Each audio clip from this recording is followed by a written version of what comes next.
E aí, galerinha, beleza? Bora continuar aqui com as aulas de conjuntos. Estou usando aqui um livro, né, um dos livros que eu já até postei no Facebook, a Introdução à Lógica, do César Mortari. Mortari, um dos capítulos que ele fala sobre conjuntos, né? E grande parte do livro dele é sobre lógica de predicados, inclusive estou usando esses livros para poder refazer os meus vídeos de lógica. E tem algumas proposições aqui que eu achei interessante passar. Por exemplo, a primeira. O conjunto vazio é subconjunto de A. Ok? Então, por exemplo, vamos tentar provar o contrário. Que exista algum elemento que faça parte do conjunto vazio e este mesmo elemento não faça parte de A. Então, estamos falando, traduzindo, né? Um elemento, porque é o A minúsculo, né? Um elemento, faça parte, né? Está dentro, faz parte, está dentro, está lá, é do conjunto vazio, ok? E este mesmo elemento não faça parte do conjunto A. Elemento vazio tem nada, não existe nada dentro do conjunto vazio. Então, como não tem nada dentro do conjunto vazio, este nada não tem como não existir no A. Ok? E já o contrário é a mesma coisa. Como não tem elemento vazio, como não existe nenhum elemento dentro dele que não pertença ao A, pois afinal de contas o conjunto vazio tem nada, né? Então, esta daqui é verdadeira, pois como não tem nada, o nada pode estar em algum lugar. Né? Não vou entrar em quesitos filosóficos, mas o conceito aqui é verdade. Ok? No B, por exemplo, no B eu tenho essa inferência aqui, ok? A é subconjunto de A. Vamos criar um conjuntinho Zé Mané aqui, por exemplo, A, só para esse exemplo. Eu vou colocar, sei lá, 1, 2, que é um conjunto só com dois números inteiros. Quando nós estamos falando sobre um subconjunto, é um conjunto que está dentro de outro. Quando nós estamos comparando os dois conjuntos, veja que um está dentro do A, ok? O 2 também está dentro do A. Então, algo que esteja dentro de si mesmo é verdadeiro. Ok? Então, isso daqui também é verdadeiro. Então, A é subconjunto de A. Então, se A pertence, A é subconjunto de B e B é subconjunto de C, então A é subconjunto de C. Como assim, meu? Não dá para entender. Então, vamos lá. Vou colocar aqui o C de onça. Então, por exemplo, eu tenho aqui o A, o conjunto A. Vou fazer um grande círculo perfeito, ok? Que este daqui é o conjunto A. Se o conjunto A faz parte do conjunto B, né, se ele é subconjunto do conjunto B, então é como se ficasse desse jeito. Se o B é subconjunto de C, então fica desse jeito aqui. Então, se for para falar se A é subconjunto de C, o A ele está contido dentro de C, que está contido dentro de B, que está contido dentro de C. Então, o A também está contido dentro de C. Então, isso daqui também é verdadeiro também. Essa é a inferência que ele faz. Não sei se vocês já mexeram com lógica proposicional. Se eu tenho, por exemplo, A implica em B e B implica em C, então é a mesma coisa que eu falar que A implica em C, certo? E não esquecendo dos parênteses aqui. É a mesma coisa que falar que A implica em C. Implica não, né? Ele chega a ser. Eu esqueci a bendita da palavra. Não é exatamente implicação.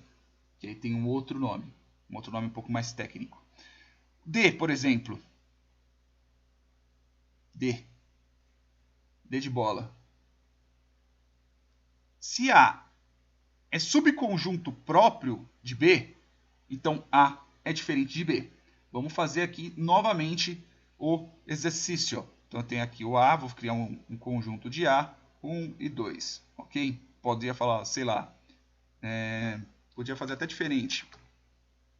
Então eu tenho, por exemplo, aqui o Jailson e o Paulo... Tá o I aí, né? Paulo Guina. Ok?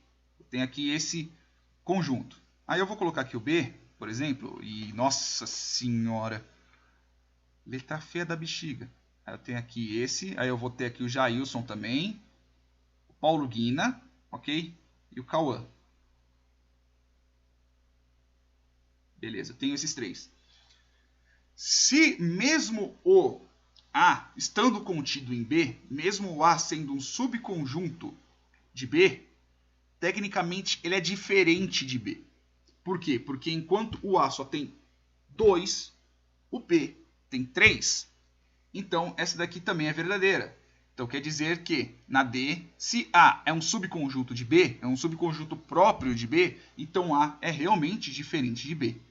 Ok? Se A é um subconjunto, ó, veja que não é um subconjunto próprio, é um subconjunto de B, e B é um subconjunto de A, então A é igual a B. Vamos ver se é verdade. E, ou como diria Carla Pérez, e de escola. Aí eu tenho aqui, por exemplo, se o A, né, como minha memória é muito ruim, vou copiar. Sagarai. Aqui, ó, pronto. Copia aqui, jogo pra cá. Aí, pronto. Fica meio feinho, mas pelo menos eu não esqueço. Que minha memória de curto prazo é muito ruim. Tem isso aqui, ok? Então, eu tenho falando que o A é subconjunto de B. Então, se eu estivesse falando assim, ó, aqui é o A, ok? Este outro aqui é o B. Sim, é B de câncer, todo torto. E aqui, por exemplo, eu vou falar, essa é a primeira, ok? A é um subconjunto de B. E veja que quando eu falo subconjunto não quer dizer que seja diferente. E eu estou falando a mesma coisa que o B, que é este daqui, ele é um subconjunto de A. Quando eu estou falando que os dois são subconjuntos, é como... Quer ver? Se eu fosse fazer um cálculo matemático bem besta, ok? No primeiro, neste caso aqui, eu tenho o primeiro, eu tenho o segundo. Então, A1, vamos considerar que o valor dele seja 3, por exemplo. E o B, que eu vou chamar de B1, o valor dele é igual a A2. Ok? Somando os dois, vai dar 5. Então, a mesma coisa aqui do outro lado. Esse é um exemplo bem porquinho que eu estou fazendo, tá? Então, por exemplo, se eu tivesse aqui o A2, por exemplo, o A2 ele vai ter o valor de... Aqui é o contrário. Porcaria! Fui Zé do Gato, copiei aqui, colei do outro lado. Então eu tenho aqui, por exemplo, aqui o B2, que é igual a 2, que no final das contas os dois também vão dar 5. O que isso quer dizer? Quando eu estou falando isso, que A está contido em B e B está contido em A, na verdade os dois são a mesma coisa. Porque lembra quando estava aqui em cima que A é subconjunto de A? É um subconjunto de A? Aqui é a mesma coisa. Se A é subconjunto de A, quer dizer que os dois são iguais, são o mesmo. Se o A é subconjunto de B e o B é subconjunto de A, então os dois são a mesma coisa. Então aqui vai estar o A, por exemplo, vai estar o valor 5 e 10, ok? E o B também vai estar o valor, sei lá, 10 e 5. Como não estamos tratando de um conjunto ordenado, a ordem tanto faz. Ok? Espero que tenham entendido, espero que tenham gostado. Se gostou, curte, compartilha. Se viu alguma coisa errada, reclama. Pode xingar, não ligo não. E assina o canal, pessoal. Espero que tenham gostado e é isso aí. Até mais.